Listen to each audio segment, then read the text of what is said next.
Bismillahirrahmanirrahim.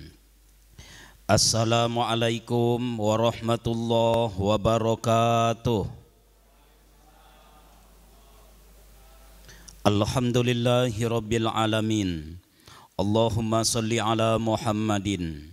Subhanaka la ilma lana illa ma 'allamtana innaka antal alimul hakim. La haula wala quwata illa billahil aliyyil azim. Yang sama kita hormati dan kita muliakan Kepala Dinas Perpustakaan dan Kearsipan Provinsi Riau, Bapak-bapak, ibu-ibu, alim ulama cerdik pandai. Mudah-mudahan seluruh kita yang berhadir dalam pertemuan ini dimuliakan oleh Allah Subhanahu wa taala. Di dalam Al-Qur'an yang mulia, tepatnya di dalam surat Al-Baqarah, surat yang kedua, ayat yang ke-25. Allah Subhanahu wa taala berfirman, a'udzubillahi minasyaitonir rajim. Wa basyiril ladzina amanu wa amilus salihati anna lahum jannatin tajri min tahtihal anhar. Beritakanlah, kata Allah, kabar yang mengembirakan, menyenangkan, menyejukkan, melapangkan, mendamaikan. Kepada siapa? Orang yang beriman dan beramal soleh. Bagi mereka itu, kata Allah, sudah sediakan surga yang mengalir sungai di bawahnya. Maka sekecil apapun hari ini amal yang kita lakukan, jangan diremehkan, jangan dientengkan, jangan diringan-ringankan, dan kalau bisa jangan diundur-undur. Mengapa demikian? Karena Allah sudah janjikan bagi orang yang beriman lalu ia beramal soleh, Allah akan balas dengan sesuatu yang sangat luar biasa, yaitu surga yang mengalir sungai di bawahnya. Itulah makanya bila kita buka lembaran Al-Quran yang mulia, setiap kata amanu di dalam Al-Quran selalu diikuti dengan kata wa amilus salihati. Seperti di dalam surat Al-Asr ayat yang ketiga, illal ladzina amanu wa amilus salihati wa tawasau bil haqq wa tawasau bis sabar. Seperti di dalam surat At-Tin, illal ladzina amanu wa amilus salihati falahum ajrun ghairu mamnun. Seperti dalam surat Al-Baqarah yang kita bacakan, wa basyiril ladzina amanu wa amilus salihati.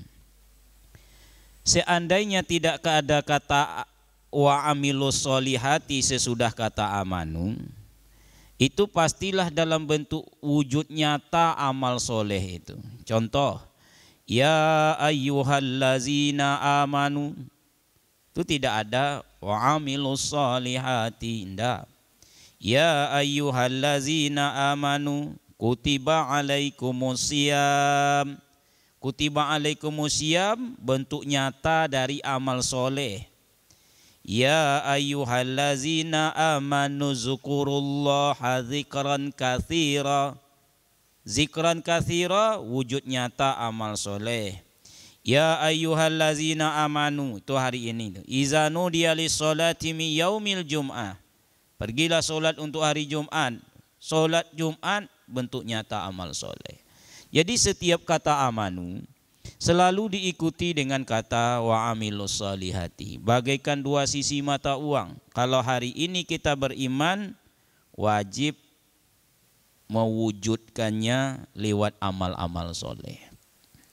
Justru orang yang paling menyesal besok di kampung akhirat adalah orang yang hari ini ditakdirkan Allah jadi orang beriman. Ayah ibunya orang beriman, atuk kakek nenek orang beriman. Bahkan kaum famili, jiran tetangga, kawan sekerja orang beriman. Dia jadi orang beriman, tapi tak mampu hari-hari yang dilalui wujud lewat amal soleh. Dari mulut orang inilah besok keluar ratapan. Cuman bukan sekarang penyesalan itu. Besok, tak kala sudah nampak apa yang dijanjikan di ayat ini. Sekarang kan belum nampak. Beritakan kabar gembira kepada orang beriman beramal soleh, untuk mereka tuh surga. Belum nampak. Orang kalau tidak tampak kurang percaya. Maunya tampak dulu. Besok ditampakkan Allah. Tu dia indahnya surga, tu ngerinya neraka. Sudah nampak di depan mata, Rabbana abasarna. Ya Allah, hari ini kami sudah tampak. Wa sami'na, sudah dengar. Apa yang tampak, apa yang dengar hari itu? Yang hari ini yang awak tampak itulah. Indahnya surga, mala ainun ro'at, belum pernah nampak. Merdu iramanya wala uzunun sami'at, belum pernah terdengar. Unik bangunannya wala khatara fi qalbil basar, belum terbayang oleh hati awak, belum pernah. Besok, tu dia surga, tu neraka. Apa kata awak? Farji'na na'mal solihan. Balikkanlah kami ke dunia ya Allah, supaya kami bisa kembali beramal soleh dengan penuh keyakinan. Itu sesal dahulu pendapatan, sesal kemudian tak berguna. Makanya ulama menjelaskan, jangankan awak sudah sampai betul besok di kampung akhirat, sudah berdiri di padang mahsyar, baru di alam barzah. Alam barzah, alam kubur, disebut barzah, alam penantian atau alam pemisah. Mau disebut dia sampai ke akhirat, tempatnya masih nampak di dunia ini, kubur itu. Mau disebut dia tinggal di dunia, orangnya sudah tampak walaupun tempatnya masih nampak, kuburan. Orangnya sudah tak tampak.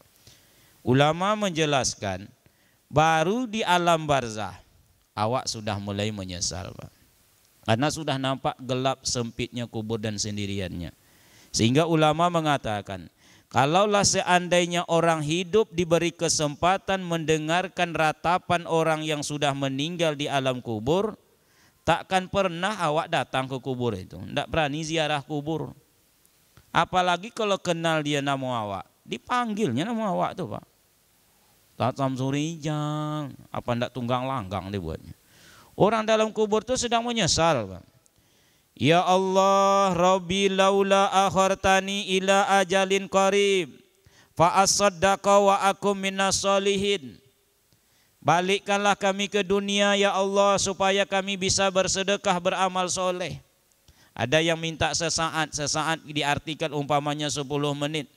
Balikkan kami ke dunia ya Allah, 10 menit jadilah. Sekedar berwudu secara sempurna, lalu saya solat 2 rakaat, kemudian memohon ampunan terhadap dosa yang dilakukan, kemudian nak balik lagi, balikkanlah ke kubur itu. Lebih kurang 10 menit. Hari ini awak bisa lakukan itu, Pak. Menjelang zuhur nanti bisa. Kenapa demikian? Rasul dulu berjanji, siapa yang berwuduk secara sempurna, kemudian dia solat 2 rakaat, memohon ampunan dosa terhadap dosa yang dilakukan, Allah pasti ampuni dosanya. Cuman belum nampak saat ini. Besok nampak. Ada yang minta cuman 3 menit. Balikkanlah ya Allah, 3 menit jadilah. Datu nak balik lagi ke kubur, balikkanlah. Untuk apa 3 menit itu? Fa'as-saddaqo, bersedekah. Sekedar mengeluarkan isi dompet, kita tarik selembar, masukkan dalam kotak infak. Itu lebih kurang 3 menit prosesnya itunya. Tidak bisa. Ada lagi yang lebih ringan dari itu, lebih singkat. 1 menit jadilah ya Allah. Sekedar mengeluarkan mulut ini dari kuburan. Tak sempat dia naik itu. Cuman berlubang saja kubur itu. Mengucapkan sekali subhanallah. Subhanallah kata semain. Turun lagi ke bawah. Jadilah. Kenapa demikian? Ucapan subhanallah sekali saja kata Rasul, bagaikan menanam 1 pohon yang tumbuh di dalam surga. Makanya Ibrahim alaihissalam menyuruh Nabi Muhammad, suruh umatmu itu memperbanyak tanaman surga. Salah satunya ucapan subhanallah itulah. Alhamdulillah, Allahu Akbar. Awak kadang-kadang karena terlalu sibuk, tidak sempat zikir. Orang kawan masih sibuk, masih bisa istighfar, masih bisa baca Allahumma antas salam wa minkas salam. Awak Allahumma lantas jalan. Tak sempat. Kalaupun istighfar, kalaupun subhanallah, lajunya minta ampun. Elok-elok kan, subhanallah, subhanallah. Ada yang laju, Pak, subhanallah tidak sampai ke ujung. Apa kata malaikat? Alhamdulillah. Allah. Kata malaikat yang satu orang ini tidak usah dicatat, nih muak aku menengoknya. Elok-elok kanlah, subhanallah, subhanallah. Ribuan manusia hari ini meratap di dalam kubur supaya bisa ucapkan subhanallah tersebut. Kaum muslimin yang berbahagia, itulah pentingnya amal soleh itu. Maka dalam pertemuan kali ini itulah yang awak bicarakan. Mudah-mudahan dengan mengingat perkara-perkara ini, setiap ada peluang hidayah untuk melakukan sebuah amal, maka kita tidak menyia-nyiakannya. Sebenarnya Allah tak butuh dengan amal awak, awak yang butuh dengan amal itu. Dan bila awak menepis hidayah melakukan sebuah amal, Allah akan ganti orang lain untuk melakukan amal tersebut. Jangan lupa tuh Pak. Lewat nanti di sebuah jalan nampak kaca pecah. Allah berikan hidayah ke mata kita, Pak Ustadz, buang kaca itu. Lalu saya tepis, untuk apa dibuang? Saya kan tak lewat di jalan itu. Padahal membuang itu saja sudah dapat pahala. Kata Rasulullah, hadis sahih riwayat Al-Bukhari, tak kala aku dimi'ratkan, aku ditengokkan kepada surga itu. Di dalam surga ada seseorang yang tengah menikmati kenikmatan surga. Dia pernah melakukan satu amalan kecil, membuang kayu yang melintang di jalan. Diambil, dipinggirkannya. Dimasukkan Allah ia ke dalam surga. Jadi tak kala datang hidayah melakukan sebuah amal, jangan tepiskan. Boleh jadi nanti penyesalan ujungnya. Maksudnya begitu awak sampai di sebuah tempat, tak jadi awak buang kaca. Lalu awak ingat dengan kisah sahih ini. Seorang laki-laki dimasukkan ke dalam surga lantaran mengesampingkan, meminggirkan kayu yang melintang di jalan. Awak tengok lagi kaca itu, sudah tak ada. Kan tak selamanya kaca itu di jalan Pak. Ada orang lain yang mengambil hidayah melakukan amal tuh. Tengok kaca, tak ada lagi kaca itu. Ada anak kucing masuk parit, didengarkan Allah suaranya kepada awak. Allah nyuruh tolong anak kucing itu, tapi awak tak mau nolongnya. Jangankan menolong seekor kucing, menolong anjing pun Pak. Dalam bahasa hari-harinya anjing gitu. Itu pun dibalas oleh Allah, diampuni dosanya. Begitu awak nak balik ke situ, anjingnya sudah atau kucingnya sudah tak ada. Ada orang lain yang disuruh oleh Allah menggantikan amal awak tersebut. Nah kaum muslimin, lalu apa fungsi amalan tersebut? Nah, inilah yang kita bicarakan secara singkat dan sederhana. Yang pertama adalah amal soleh yang kita lakukan hari ini merupakan sebagai tanda khusus bagi kita besok di kampung akhirat sebagai umat Muhammad. Di dunia ini saja awak dikenal karena adanya tanda-tanda khusus. Coba kalau seandainya bapak dan ibu tidak ada tanda yang dimiliki yang membedakan kita dengan orang lain. Samo muku awak kesadonya Pak, payah itu. Saya ada tanda khusus. Nama saya Ustadz Samsurijal Pak. Nama-nama Samsurijal itu banyak di IKMI itu Pak. Itu anggota dewan ada Samsurijal. Bupati Bengkalis dulu juga Samsurijal.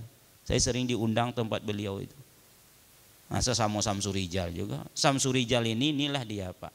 Pendek, bule, hitam, kolek.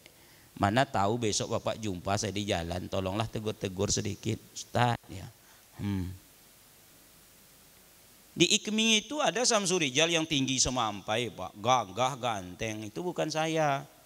Kenapa demikian? Karena tanda-tanda saya tak ada sama dia. Tanda-tanda saya inilah dia Pak.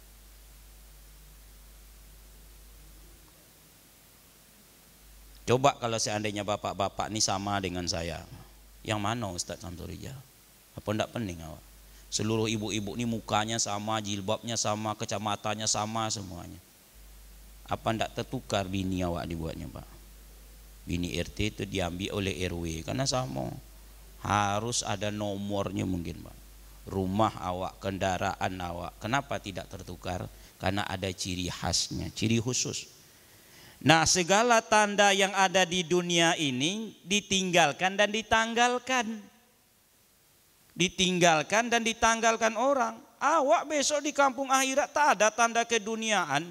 Kata Rasul, awak tampil di kampung akhirat itu maaf Pak, dalam kondisi telanjang bule. Sudahlah telanjang, bule tanpa busana. Kata Aisyah, ya Rasulullah, apa tidak malu seseorang menengok kepada orang lain? Kata Rasul, Aisyah, hari itu tidak ada rasa malu. Menengok ngerinya hari akhirat, hilang rasa malu. Tidak sempat senyum-senyum, tengok menengok, lihat melihat. Tidak ada. Awak saja sibuk dengan urusan masing-masing. Ada manusia yang ditenggelamkan oleh keringatnya sampai ke mata kakinya karena susahnya itu. Sampai ke lututnya, ke pinggangnya, ke perutnya, ke dadanya, ke bahunya. Bahkan kata Rasul menutupi separuh dari mulutnya. Sampai ia menengok orang lah. Lah separuh mati awak. Lalu mana umat Muhammad? Bukankah di situ berkumpul seluruh manusia yang pernah hidup di muka bumi? Namanya padang mahsyar. Maka Rasul menjelaskan tanda itu. Inna ummati ya'tuna yaumal qiyamah ghurran muhajjalina min asaril wudu. Umat aku itu besok akan hadir pada hari kiamat dengan membawa tanda.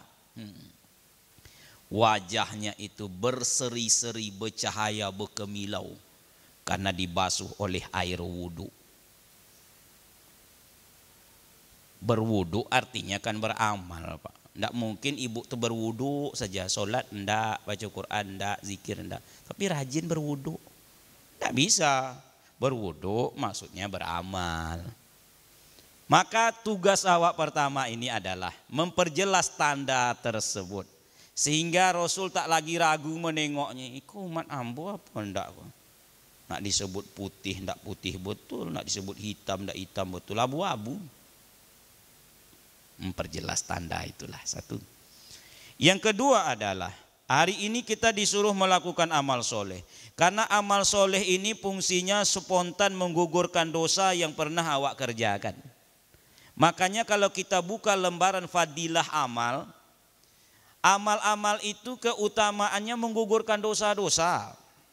Contoh, tak kala seseorang membasuh mukanya, kata Rasul, berjatuhanlah dosa dari muka seiring jatuhnya air ke lantai. Ini muka awak nih sumber dosa nih. Awak jarang awak istighfar kepada Allah. Ya Allah ampunilah dosa mukaku. Kan jarang itu Pak. Yang mendetil kayak gitu tuh. Awak biasanya umum saja. Ya Allah ampuni dosaku. Rasul tidak menghususkannya. Tak kala seseorang membasuh muka, berjatuhanlah dosa dari muka seiring jatuhnya air ke lantai. Ini dosa mata nih 4 nih Pak, dosa mata. Tanpa awak sadari. 1, memandang orang dengan tajam. Mata hitam kita masuk ke batang hidung, kata orang Pasar calik buruk Pak. Saya sendiri orang Melayu asli Pak. Mata hitam masuk ke batang hidung. Apa itu tak dosa? Dosa, cuma tak sadar. Memandang dengan meremehkan. Ciri khasnya setelah awak pandang seseorang, pipi kanan naik ke atas secara spontan. Dosa, memandang dengan mengejek. Ciri khasnya setelah awak pandang seseorang, bibir kanan lari ke samping, berbelok ke bawah. Dosa, memandang dengan syahwat. Lewat anak gadis umur 71, mengecil mata awak. Nenek-nenek maksudnya. Lewat anak gadis umur 17, apa enggak dosa? Dosa. Gugur tuh. Takkanlah seseorang membasuh tangan, berjatuhanlah dosa dari tangan seiring jatuhnya air ke lantai. Memakai pena kantor, dosa Pak. Ngambil kertas, walaupun selembar, mohon maaf nih jangan tersinggung, dosa. Apalagi membawa kipas angin pulang, kulkas segala macam, bangku, dosa. Berguguran dosa itu. Melangkahkan kaki menuju masjid, hapus juga dosa. Man roha ilal masjidil jamaati fahudwatun tamhu sayyaatan. Setiap langkah yang diayunkannya, hapus satu dosanya. Hitunglah berapa langkah dari rumah. Kami pakai kendaraan Pak Ustadz, hitung putaran rodanya. Payah menghitungnya, suruh bini awak menghitungnya. Jumlahkan pergi pulang nanti Pak. Puasa, kemarin Bapak Ibu puasa Arafah enggak? 9 Zulhijjah.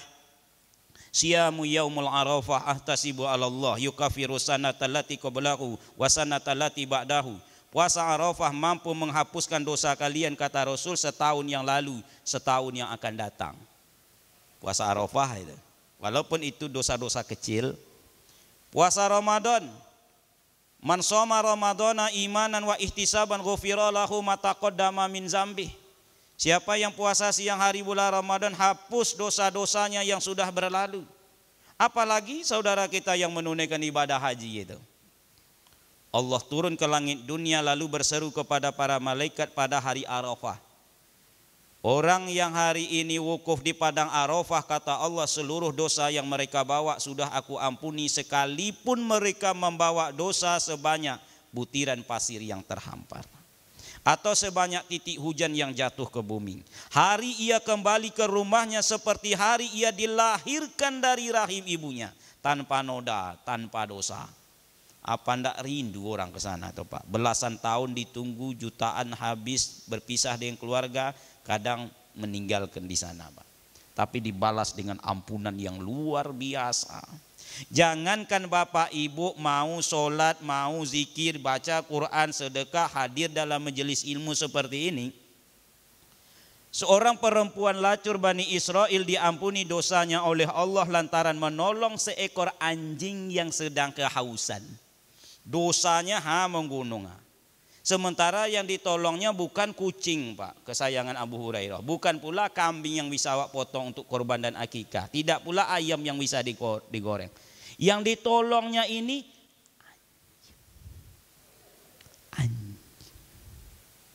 anjing ini lambang kebencian. Orang kalau sudah bertengkar berakhir dengan kato-kato anjing. Tengoklah ajo tuh kalau bertengkar di pasar. Waang anjing. Jarang orang bertengkar menyebut yang lain. Dasar bapak kupu-kupu. Nggak ada. Daripada bapak belalang. Nggak ada Pak. Ibu suka bunga. Tapi kalau sudah bertengkar berkelahi dengan tetangga. Itu yang kita dengar bukan nama bunga. Dasar ibu bunga dahlia. Daripada ibu bunga melati. Enggak. Pastilah kata-kata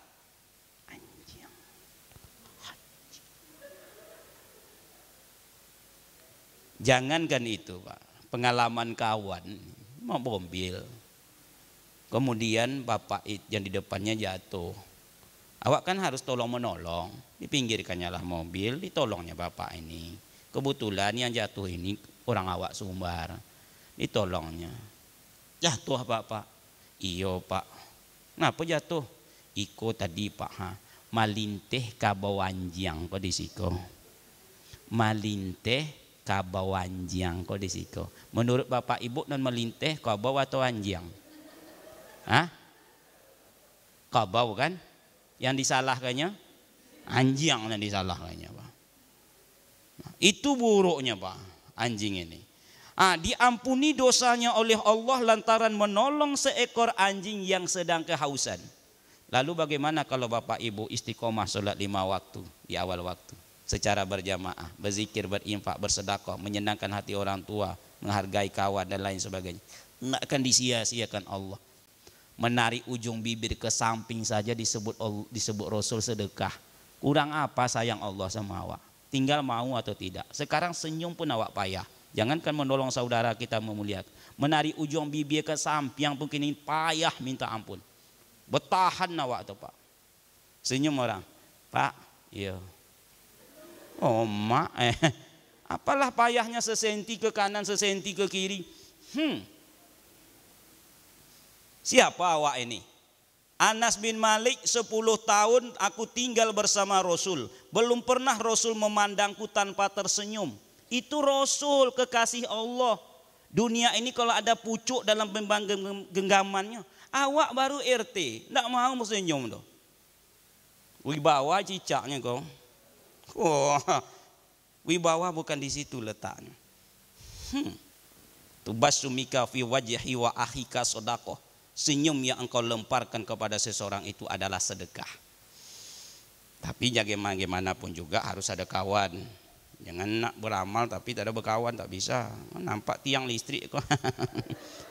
Nampak batang sawit. Gilo awak disebut orang. Nah, kaum muslimin yang berbahagia, mengampuni dosa-dosa spontan. Pak Ustadz, Bukankah dengan istighfar dosa awak diampuni? Wallazina iza fa'alu fahisatan aw zalamu anfusahum zakarullaha fastaghfaru lizunubihim wa may yaghfiruz dzunuba illallah. Orang yang terlanjur berbuat dosa, menganiaya dirinya sendiri, dia istighfar, Allah ampuni dosanya. Kata Ali bin Abi Thalib, satu istighfar menggugurkan dosa bagaikan angin menerpa daun kayu yang kering. Langsung jatuh. Cuman daya istighfar awak ini tidak seimbang dengan banyaknya dosa. Nah, itu masalah. Rasulullah tak ada dosa, istighfarnya 100 kali. Awak istighfar dosa beleak peak.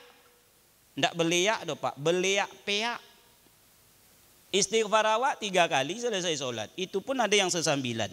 Ada yang istighfar sambil menguap.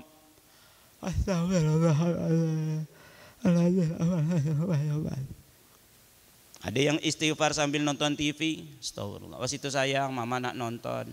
Besarkan sikit nak astagfirullahalazim. Jangan kau tukar channelnya astagfirullahalazim. Awas itu astagfirullah. Kata malaikat nan mano nan iyonya gobo. Nah, kaum muslimin yang berbahagia, gugur dosa. 2, sebagai tanda gugur dosa. Yang ketiga, amal soleh ini fungsinya mengangkat derajat kita dalam pandangan Allah. Untuk apa derajat? Untuk menentukan pelayanan yang bakalan kita terima. Biasanya makin tinggi derajat, makin eksekutif pelayanan yang bakalan terima. Itulah makanya Bapak Ibu, coba tengok di dunia ini. Orang biasanya menghargai seseorang itu ada 3. Yang pertama karena jabatannya. Jangan tersinggung Bu, mohon maaf. Yang kedua karena kayaannya. Yang ketiga karena ilmunya. Karena jabatannya. Masuk dalam pertemuan Pak RT, masuk Pak Camat. Mana yang lebih dulu dihormati orang? Hah? Camat kan? Nah, iya. Contoh lagi, acara hari ulang tahun kemerdekaan malam hari kita bikin hiburan. Itu di depan pentas seperti ini adalah bangku-bangku sofa. Persis seperti inilah Pak. Mejanya meja kaca. Yang duduk di situ ya paling kurang camat, lurah, ya enggak Pak. Makanannya dalam piring pakai plastik, anggur, kelengkeng. Itu jabatan. Ini belakangnya bangku plastik, yang duduk di situ Pak RT. Itu kuenya, enggak dapat kue dalam apa, yang dapat kue dalam kotak ukurannya 1.500. Bakwan cie, pastel cie, ladu kutu cie, Pak. Aqua gelas. Yang di belakangnya lagi 3 plastik dihamparkan orang. Makanan di situ jangan harap anggur kelengkeng, kue dalam kotak pun mungkin tak sampai. Kata penitia, nih bakwan kering tolong jarang-jarangkan. Minumnya, minum enggak usah lagi, suruh aja le pulang. Kaum muslimin kalau enggak jadilah orang kaya. Orang kaya itu jangankan gaya hidup, gaya jalan aja beda Pak. Saya lama dulu kerja di rumah sakit Pak. Kawan rata-rata dokter. Gaya jalan ringan. Maaf Pak, saya termasuk ustaz yang lasa. Ringan. Kenapa demikian? Mohon maaf lah, pemasukannya luar biasa Pak. Jadi kalau pemasukan awak banyak, ringan rasanya jalan ini. Coba tekan tentang dompet nih Pak. Jalan lah, nah, kan terasa ringan. Beda dengan jalan, tidak usah kita sebut statusnya. Ringan jalannya sampai tanggal 7 sajanya Pak. Kalau tanggal 8 mulai bermasalah jalan apa. Karena semuanya sudah menarik. Perumnas menarik, kredit mobil menarik, Honda menarik, Tupperware menarik semuanya. Susah jalannya. Itu dalam pandangan manusia. Dalam pandangan Allah hendak apa? Contoh riwayat sahih Bilal. Suatu pagi Rasul memanggil Bilal. Ya Bilal, tahukah kita siapa Bilal? Status sosialnya rendah. Bentuk badannya lebih tampan bapak ini. Hitam kelam, rambut keriting, kurus kerempeng. Tak menarik. Pekerjaannya budak belian. Saking kejamnya Umayyah bin Khalaf, majikannya itu. Kadang kalau Umayyah bin Khalaf ingin naik unta, kalau untanya itu tinggi, disuruhnya Bilal tuh sujud di tanah. Kalau enggak dipijaknya punggung Bilal, kepala Bilal. Tak ada harganya. Tapi Rasul memanggil Bilal suatu pagi. Ya Bilal, amal apa yang engkau biasakan? Kenapa demikian? Tadi malam kata Rasul, aku dimi'ratkan oleh Allah. Ku dengar langkah kakimu di dalam surga. Kepala di dunia dipijak orang, di akhirat langkah kaki sudah terdengar dalam surga. Diangkat derajatnya. Yang ditanya Rasul, amal apa? Maka Bilal menjawab, ya Rasulullah, saya ini kalau berwudu tidak meninggalkan sholat sunat 2 rakaat yang disebut ulama sholat sunat wudu. Itu kebiasaan Bilal itu. Amalan. Kaum muslimin yang berbahagia, maka sejauh mana kita hari ini beramal, sejauh itulah derajat awak diangkat oleh Allah. Menentukan pelayanan besok yang bakalan awak terima. 3. Yang keempat, yang terakhir. Allah menyuruh kita hari ini untuk melakukan amal soleh supaya jangan menjadi penyesalan besok di kampung akhirat. Karena satu-satunya amal yang akan awak bawa, bekal yang akan awak bawa ke akhirat itu cuma amal solehnya, Pak. Selebihnya tinggal dan tanggal. Hari ini awak punya rumah batingke sedan mangkile piti bali pe omesa belek bini barompe tinggal. Rumah nan gadang karpet tabantang makanan taidang ado udang jorandang ditambah ampe-ampe Palembang piti banyak di bang kamano paine kapatabang tapi indak sambayang alamak mati masuk jurang. Tinggal. 3 mengantarkan awak ke kubur, tapi yang 2 pulang. Yang pulang pertama itu keluarga awak pulang tuh Pak. Keluarga pulang tuh. Ahluhu. Yauma yafirrul mar'u min ahihi wa ummihi wa abihi wa sahibatihi wa bani likulli mri'in minhum yauma izin sagnu yughni. Hari itu kalau sudah jumpa awak, seseorang akan lari dari saudaranya, tak maunya dengan awak lagi. Dari ibunya, dari ayahnya, dari sahabatnya, bahkan dari anak kandungnya sendiri. Masing-masing orang sibuk dengan urusan sendiri-sendiri, Pak. Yang kedua, yang pulang itu langsung seluruh harta benda yang mengantar. Mobil mewah bersusun. Sampai ke mana? Pintu kubur. Bahkan sandal putus pun dibawa orang pulang. Itu sandal kok dibawa pulang juga, Bu, untuk membakar sampah di belakang rumah. Sandal putus pun dibawa orang pulang. Apa yang dibawa? Yang awak bicarakan inilah amal ibadah. Kain pelekat dibawa mandi, sehabis mandi dibawa pulang. Amal ibadah dibawa mati, harta yang tinggal dibagi orang. Datang malaikat mencabut nyawa, wajah yang cantik tiada berguna. Suami menangis sebelah mata sambil menengok calon gantinya. Jadi apa yang dibawa? Amal soleh. Kapan amal bisa menjadi soleh, kapan amal bisa menjadi salah? Insya Allah kita sambung pada pertemuan yang akan datang. Itu pun kalau kembali diundang. Mudah-mudahan ada manfaat, lebih dan kurang mohon maaf. Kita tutup dengan membaca doa kifarah majelis. Subhanaka Allahumma wa bihamdika asyhadu an la ilaha illa anta astaghfiruka wa atubu ilaik. A'udzubillahi minasyaitonir rajim. Bismillahirrahmanirrahim. Alhamdulillahirabbil alamin. Allahumma shalli ala Muhammadin wa ala alihi wa sahbihi ajmain. Ya Allah ya Ghafurur Rahim, ampunilah dosa kami, dosa ibu bapa kami, dosa keluarga dan kaum famili kami, dan dosa orang-orang yang berbuat baik kepada kami. Selamatkan kami ya Allah dimanapun kami berada. Jauhkan kami dari bala dan bencana, dari musibah yang berbahaya, dari penyakit yang susah mencari obatnya. Anugerahkan kepada kami hati yang selalu bersih, pikiran yang selalu jernih, semangat yang selalu gigih, pandangan yang penuh kasih, dan prestasi hidup yang mudah pula kami raih. Allahumma anzilir rahmata wa ni'mata wal maghfirata wa sihata wa salamata wa taufiqa wal hidayati li hazihil jamaah. Rabbana atina fid dunya hasanah wa fil akhirati hasanah wa qina azabannar. Wa sallallahu ala Muhammadin wa ala alihi wa sahbihi ajmain. Subhana rabbika rabbil izzati amma yasifun wa salamun alal mursalin walhamdulillahi rabbil alamin.